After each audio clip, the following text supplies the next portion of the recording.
The book of 1 Samuel, chapter 1. Now there was a certain man of Ramathaim, Zophim, of the hill country of Ephraim, and his name was Elkanah, the son of Jeroham, the son of Elihu, the son of Tohu, the son of Zuph, an Ephraimite. And he had 2 wives. The name of the one was Hannah, and the name of the other Peninnah. And Peninnah had children, but Hannah had no children. This man went up out of his city from year to year to worship and to sacrifice to Yahweh of armies in Shiloh. The 2 sons of Eli, Hophni and Phinehas, priests to Yahweh, were there. When the day came that Elkanah sacrificed, he gave to Peninnah his wife and to all her sons and her daughters portions. But to Hannah he gave a double portion, for he loved Hannah. But Yahweh had shut up her womb. Her rival provoked her severely to make her fret, because Yahweh had shut up her womb. As he did so year by year, when she went up to the house of Yahweh, so she provoked her. Therefore she wept and did not eat. Elkanah, her husband, said to her, "Hannah, why do you weep? Why don't you eat? Why is your heart grieved? Am I not better to you than 10 sons?" So Hannah rose up after they had eaten in Shiloh, and after they had drunk. Now Eli the priest was sitting on his seat by the doorpost of the temple of Yahweh. She was in bitterness of soul, and prayed to Yahweh, and wept bitterly. She vowed a vow, and said, "Yahweh of armies, if you will indeed look upon the affliction of your handmaid, and remember me, and not forget your handmaid, but will give to your handmaid a boy, then I will give him to Yahweh all the days of his life, and no razor shall come on his head." It happened as she continued praying before Yahweh that Eli saw her mouth. Now Hannah spoke in her heart. Only her lips moved, but her voice was not heard. Therefore Eli thought she had been drunken. Eli said to her, "How long will you be drunken? Put away your wine from you." Hannah answered, "No, my lord, I'm a woman of a sorrowful spirit. I have drunk neither wine nor strong drink, but I poured out my soul before Yahweh. Don't count your handmaid for a wicked woman, for I have been speaking out of the abundance of my complaint and my provocation." Then Eli answered, "Go in peace, and may the God of Israel grant your petition that you have asked of him." She said, "Let your handmaid find favor in your sight." So the woman went her way and ate, and her facial expression wasn't sad anymore. They rose up in the morning early and worshipped before Yahweh, and returned, and came to their house to Ramah. And Elkanah knew Hannah his wife, and Yahweh remembered her. It happened when the time had come that Hannah conceived and bore a son, and she named him Samuel, saying, "Because I have asked him of Yahweh." The man Elkanah and all his house went up to offer to Yahweh the yearly sacrifice and his vow. But Hannah didn't go up, for she said to her husband, "Not until the child is weaned. Then I will bring him, that he may appear before Yahweh and stay there forever." Elkanah, her husband, said to her, "Do what seems good to you. Wait until you have weaned him. Only may Yahweh establish his word." So the woman waited and nursed her son until she weaned him. When she had weaned him, she took him up with her, with 3 bulls and 1 ephah of meal, and a bottle of wine, and brought him to Yahweh's house in Shiloh. The child was young. They killed the bull and brought the child to Eli. She said, "Oh, my lord, as your soul lives, my lord, I am the woman who stood by you here praying to Yahweh. For this child I prayed, and Yahweh has given me my petition which I asked of him. Therefore also I have granted him to Yahweh. As long as he lives, he is granted to Yahweh." He worshipped Yahweh there. 1 Samuel chapter 2. Hannah prayed and said, "My heart exults in Yahweh. My horn is exalted in Yahweh. My mouth is enlarged over my enemies because I rejoice in your salvation. There is no one as holy as Yahweh, for there is no one besides you, nor is there any rock like our God. Talk no more so exceeding proudly. Don't let arrogance come out of your mouth, for Yahweh is a God of knowledge. By him actions are weighed. The bows of the mighty men are broken. Those who stumbled are armed with strength. Those who were full have hired themselves out for bread. Those who were hungry have ceased to hunger. Yes, the barren has borne 7. She who has many children languishes. Yahweh kills and makes alive. He brings down to Sheol and brings up. Yahweh makes poor and makes rich. He brings low. He also lifts up. He raises up the poor out of the dust. He lifts up the needy from the dunghill to make them sit with princes and inherit the throne of glory. For the pillars of the earth are Yahweh's. He has set the world on them. He will keep the feet of his holy ones, but the wicked shall be put to silence in darkness, for no man shall prevail by strength. Those who strive with Yahweh shall be broken to pieces. He will thunder against them in the sky. Yahweh will judge the ends of the earth. He will give strength to his king and exalt the horn of his anointed. Elkanah went to Ramah, to his house. The child did minister to Yahweh before Eli the priest. Now the sons of Eli were base men. They didn't know Yahweh. The custom of the priests with the people was that when any man offered sacrifice, the priest's servant came while the flesh was boiling, with a fork of 3 teeth in his hand, and he stuck it into the pan or kettle or cauldron or pot. All that the fork brought up, the priest took therewith. So they did in Shiloh to all the Israelites who came there. Yes, before they burnt the fat, the priest's servant came and said to the man who sacrificed, "Give meat to roast for the priest, for he will not accept boiled meat from you, but raw."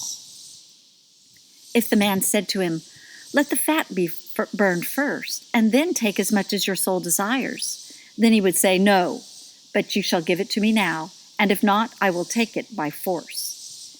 The sin of the young men was very great before Yahweh, for the men despised the offering of Yahweh. But Samuel ministered before Yahweh, being a child, clothed with a linen ephod. Moreover, his mother made him a little robe and brought it to him from year to year when she came up with her husband to offer the yearly sacrifice. Eli blessed Elkanah and his wife and said, "Yahweh give you seed of this woman for the petition which was asked of Yahweh." They went to their own home.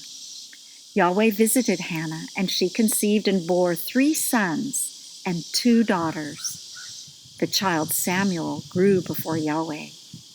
Now Eli was very old, and he heard all that his sons did to all Israel, and how that they lay with the women who served at the door of the tent of meeting. He said to them, "Why do you do such things? For I hear of your evil dealings from all this people. No, my sons, for it is no good report that I hear. You make Yahweh's people disobey. If one man sin against another, God shall judge him. But if a man sin against Yahweh, who shall entreat for him?" Notwithstanding, they didn't listen to the voice of their father, because Yahweh was minded to kill them. The child Samuel grew on and increased in favor both with Yahweh and also with men. A man of God came to Eli and said to him, "Thus says Yahweh, did I reveal myself to the house of your father when they were in Egypt, in bondage to Pharaoh's house? Did I choose him out of all the tribes of Israel to be my priest, to go up to my altar, to burn incense, to wear an ephod before me? Did I give to the house of your father all the offerings of the children of Israel made by fire? Why do you kick at my sacrifice and my offering, which I have commanded in my habitation, and honor your sons above me, to make yourselves fat with the best of all the offerings of Israel, my people? Therefore, Yahweh, the God of Israel, says, I said indeed that your house and the house of your father should walk before me forever. But now Yahweh says, be it far from me, for those who honor me I will honor, and those who despise me shall be lightly esteemed.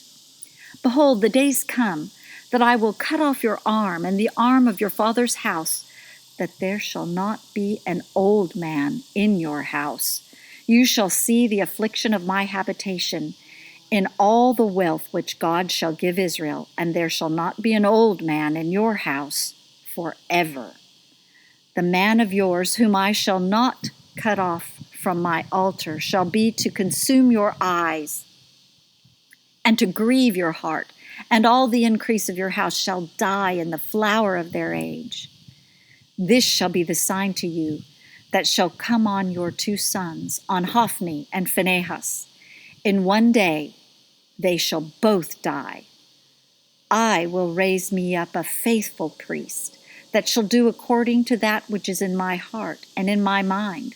I will build him a sure house, and he shall walk before my anointed forever. It shall happen that every one who is left in your house shall come and bow down to him for a piece of silver and a loaf of bread, and shall say, please put me into one of the priest's offices, that I may eat a morsel of bread. 1 Samuel chapter 3. The child Samuel ministered to Yahweh before Eli. The word of Yahweh was precious in those days. There was no frequent vision.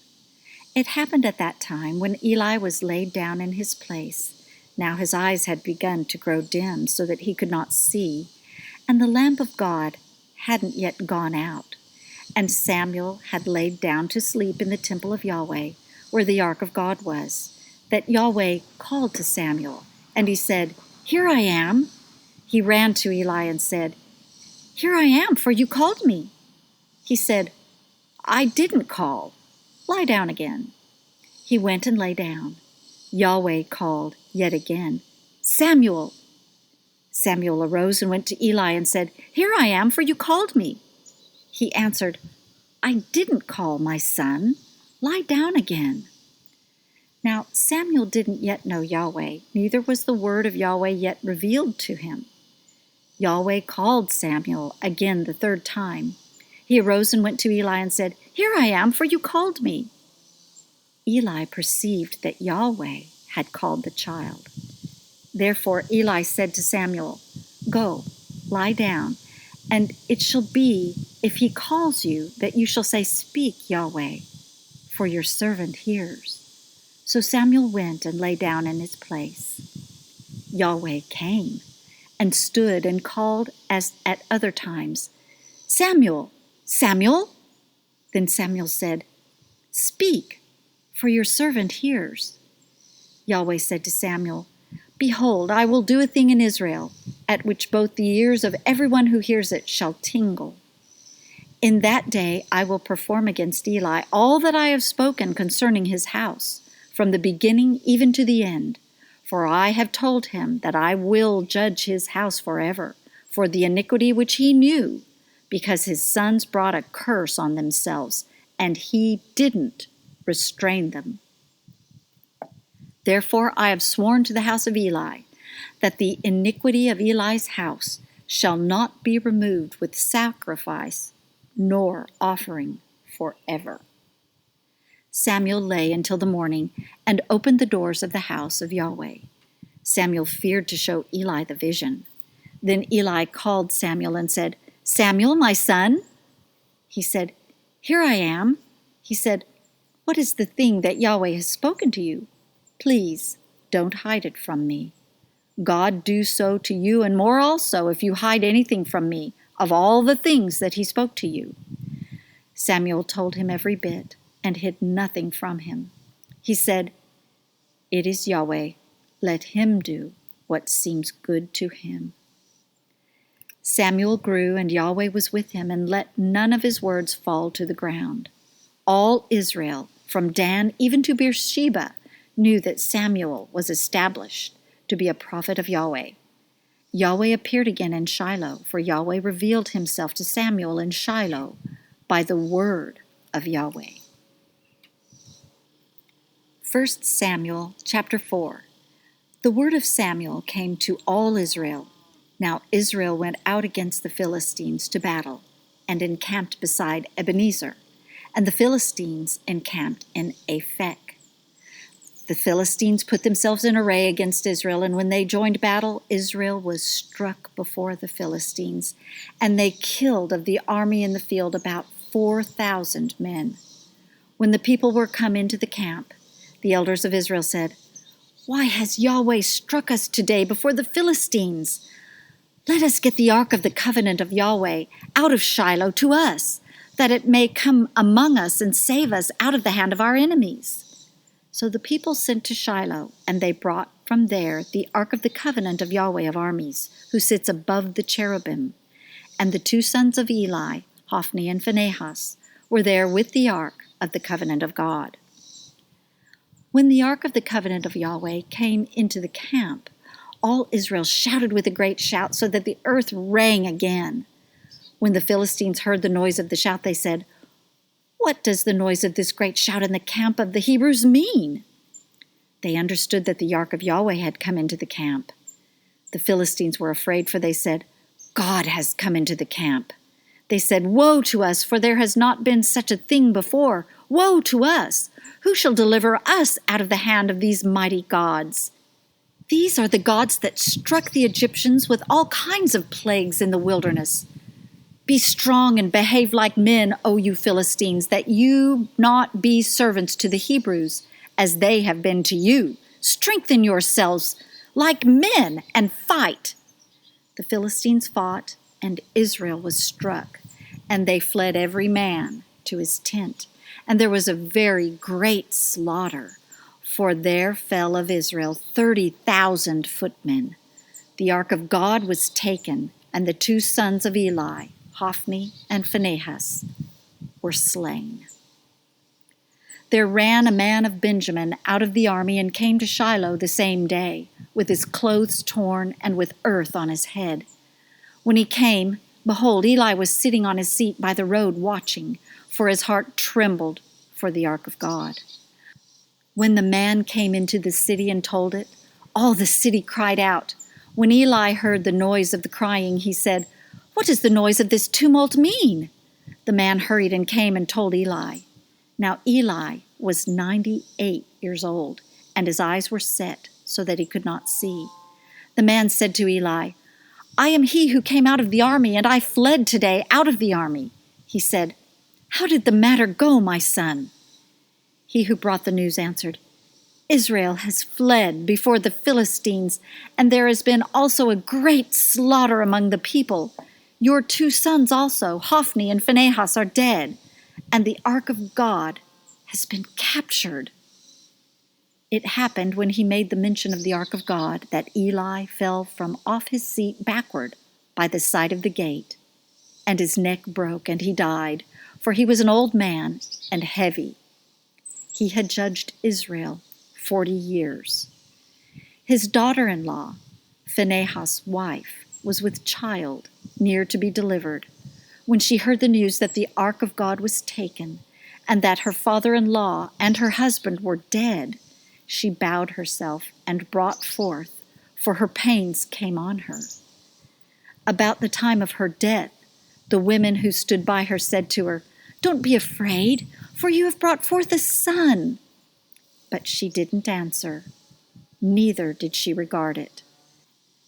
She named the child Ichabod, saying, "The glory has departed from Israel," because the ark of God was taken, and because of her father-in-law and her husband.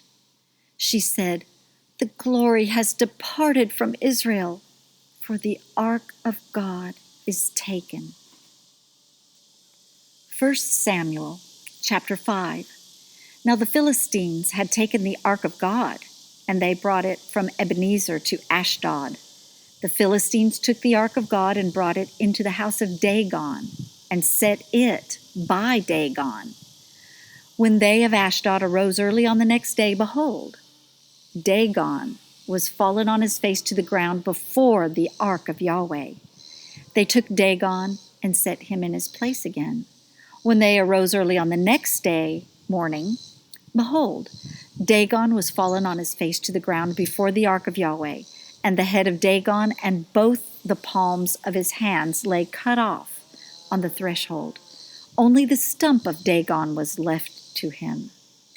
Therefore neither the priests of Dagon nor any who come into Dagon's house tread on the threshold of Dagon in Ashdod to this day.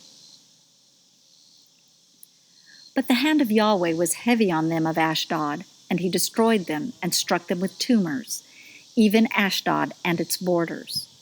When the men of Ashdod saw that it was so, they said, "The ark of the God of Israel shall not stay with us, for his hand is severe on us and on Dagon our God." They sent therefore and gathered all the lords of the Philistines to them and said, "What shall we do with the ark of the God of Israel?" They answered, "Let the ark of the God of Israel be carried over to Gath." They carried the ark of the God of Israel there. It was so that after they had carried it about, the hand of Yahweh was against the city with a very great confusion, and he struck the men of the city, both small and great, and tumors broke out on them. So they sent the ark of God to Ekron.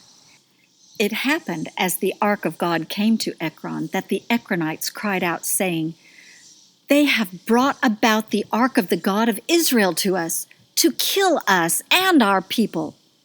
They sent therefore and gathered together all the lords of the Philistines, and they said, "Send away the ark of the God of Israel, and let it go again to its own place, that it not kill us and our people." For there was a deadly confusion throughout all the city. The hand of God was very heavy there. The men who didn't die were struck with the tumors, and the cry of the city went up to heaven. 1 Samuel chapter 6. The ark of Yahweh was in the country of the Philistines 7 months. The Philistines called for the priests and the diviners, saying, "What shall we do with the ark of Yahweh? Show us with which we shall send it to its place." They said, "If you send away the ark of the God of Israel, don't send it empty, but by all means return him a trespass offering.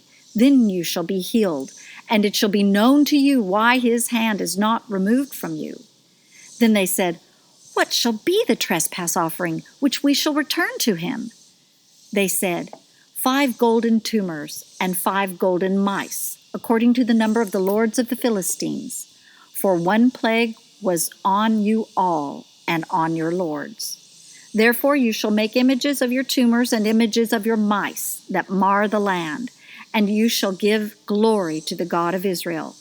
Perhaps he will lighten his hand from off you, and from off your gods, and from off your land. Why then do you harden your hearts as the Egyptians and Pharaohs hardened their hearts? When he had worked wonderfully among them, they didn't let the people go, and they departed. Now therefore, take and prepare yourselves a new cart, and 2 milk cows on which there has come no yoke, and tie the cows to the cart, and bring their calves home from them, and take the ark of Yahweh and lay it on the cart, and put the jewels of gold which you return him for a trespass offering in a coffer by its side, and send it away that it may go. Behold, if it goes up by the way of its own border to Beth Shemesh, then he has done us this great evil. But if not, then we shall know that it is not his hand that struck us. It was a chance that happened to us." The men did so, and took 2 milk cows and tied them to the cart and shut up their calves at home. And they put the ark of Yahweh on the cart and the coffer with the mice of gold and the images of their tumors. The cows took the straight way, by the way to Beth Shemesh. They went along the highway lowing as they went, and didn't turn aside to the right hand or to the left. And the lords of the Philistines went after them to the border of Beth Shemesh. They of Beth Shemesh were reaping their wheat harvest in the valley. And they lifted up their eyes and saw the ark, and rejoiced to see it. The cart came into the field of Joshua of Beth Shemesh, and stood there, where there was a great stone. And they split the wood of the cart, and offered up the cows for a burnt offering to Yahweh. The Levites took down the Ark of Yahweh and the coffer that was with it, in which the jewels of gold were, and put them on the great stone. And the men of Beth Shemesh offered burnt offerings and sacrificed sacrifices the same day to Yahweh. When the 5 lords of the Philistines had seen it, they returned to Ekron the same day. These are the golden tumors which the Philistines returned for a trespass offering to Yahweh. For Ashdod 1, for Gaza 1, for Ashkelon 1, for Gath 1, for Ekron 1. And the golden mice according to the number of all the cities of the Philistines, belonging to the 5 lords, both of fortified cities and of country villages, even to the great stone whereon they set down the Ark of Yahweh, which stone remains to this day in the field of Joshua of Beth Shemesh. He struck of the men of Beth Shemesh, because they had looked into the Ark of Yahweh. He struck of the people 50,070 men, and the people mourned because Yahweh had struck the people with a great slaughter. The men of Beth Shemesh said, "Who is able to stand before Yahweh, this holy God? To whom shall he go up from us?" They sent messengers to the inhabitants of Kiriath Jearim, saying, "The Philistines have brought back the Ark of Yahweh. Come down and bring it up to yourselves." 1 Samuel chapter 7. The men of Kiriath Jearim came and fetched up the Ark of Yahweh, and brought it into the house of Abinadab in the hill, and sanctified Eleazar his son to keep the Ark of Yahweh. It happened from the day that the ark stayed in Kiriath Jearim, that the time was long, for it was 20 years, and all the house of Israel lamented after Yahweh. Samuel spoke to all the house of Israel, saying, "If you do return to Yahweh with all your heart, then put away the foreign gods and the Ashtaroth from among you, and direct your hearts to Yahweh, and serve him only, and he will deliver you out of the hand of the Philistines." Then the children of Israel did put away the Baals and the Ashtaroth, and served Yahweh only. Samuel said, "Gather all Israel to Mizpah, and I will pray for you to Yahweh." They gathered to Mizpah, and drew water, and poured it out before Yahweh, and fasted on that day, and said there, "We have sinned against Yahweh." Samuel judged the children of Israel in Mizpah. When the Philistines heard that the children of Israel were gathered together at Mizpah, the lords of the Philistines went up against Israel. When the children of Israel heard it, they were afraid of the Philistines. The children of Israel said to Samuel, "Don't cease to cry to Yahweh our God for us, that he will save us out of the hand of the Philistines." Samuel took a suckling lamb and offered it for a whole burnt offering to Yahweh. And Samuel cried to Yahweh for Israel, and Yahweh answered him. As Samuel was offering up the burnt offering, the Philistines drew near to battle against Israel. But Yahweh thundered with a great thunder on that day on the Philistines, and confused them, and they were struck down before Israel. The men of Israel went out of Mizpah, and pursued the Philistines, and struck them until they came under Beth-kar. Then Samuel took a stone and set it between Mizpah and Shen, and called its name Ebenezer, saying, "Yahweh helped us until now." So the Philistines were subdued, and they came no more within the border of Israel. The hand of Yahweh was against the Philistines all the days of Samuel. The cities which the Philistines had taken from Israel were restored to Israel, from Ekron even to Gath, and its border did Israel deliver out of the hand of the Philistines. There was peace between Israel and the Amorites. Samuel judged Israel all the days of his life. He went from year to year in circuit to Bethel and Gilgal and Mizpah. and he judged Israel in all those places. His return was to Ramah, for there was his house, and there he judged Israel, and he built there an altar to Yahweh.